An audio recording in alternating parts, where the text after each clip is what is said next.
So social mobility is a phrase that you'll hear us use, but it's not always terribly well understood. So social mobility is at its heart fairness. It means a fair chance for every individual, whoever they are, wherever they start from, to get wherever they want in life.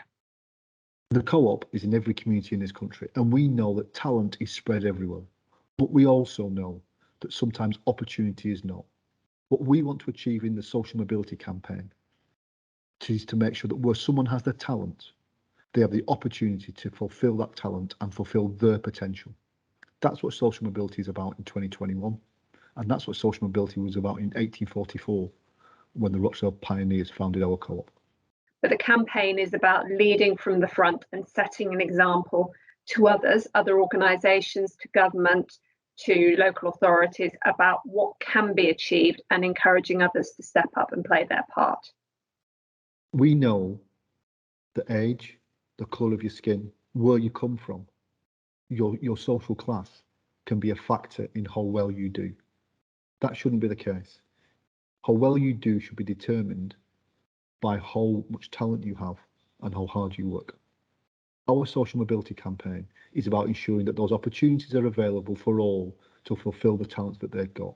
So when we thought about what areas the campaign needed to focus on, we came up with a series of key areas, all of them designed to promote opportunity. So in no particular order, we have a focus on skills and education, making sure that everyone has opportunities to learn, whether at school or in work.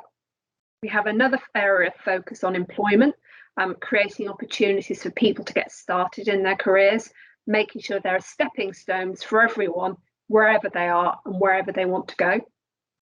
Another area of focus is access to food, making sure people are well fed, and in particular young people, because it's impossible to learn or work if you're hungry. Another area on diversity and inclusion, working to make sure that everyone has opportunities, whatever their ethnic background, gender or class.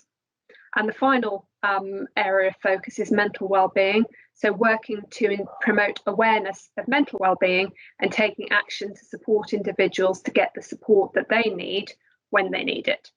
Our social mobility campaign aims to enable communities to get on and for people in those communities to succeed without having to leave.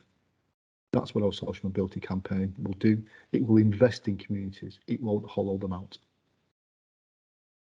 For as long as I can remember, social mobility is about getting disadvantaged young people into elite jobs, be it the law, accountancy, management consultancy. And whilst we think that is a good thing for the individuals involved, it cannot be the solution for everybody.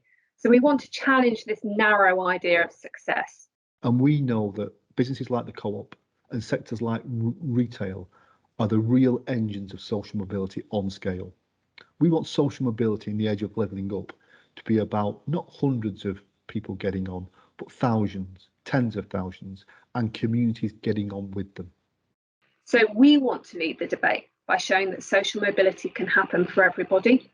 Getting on in life can be about starting in a co-op store straight from school, becoming an apprentice, becoming a team leader, becoming a store manager, becoming an area manager, and so on.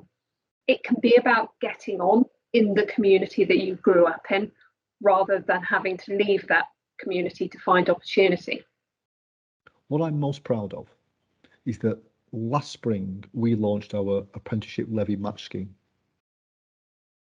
6-7 months later, we've got £7 million of unspent levy funds donated by more than 30 other businesses that are creating apprenticeship starts in underrepresented groups. That's a real example, not just of business doing the right thing, but of the co-op bringing together businesses to cooperate and achieve much better outcomes.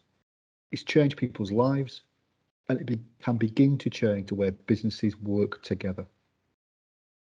Earlier in the year, we invited the apprenticeships minister to come to Angel Square and meet a group of 12 apprentices from throughout the business. And we sat these 12 apprentices in a room with Helen Webb, our Director of HR, and with Steve Morales as well. But I have to say the 12 apprentices were the stars of the show. They absolutely told the minister what they thought of apprenticeship policy and how it could be improved. And for me, that's just, you know, a brilliant highlight, you know, getting colleagues involved to really get the message across and to drive change. So yeah, no, that was great. So I hope there'll be more of those moments in the years to come.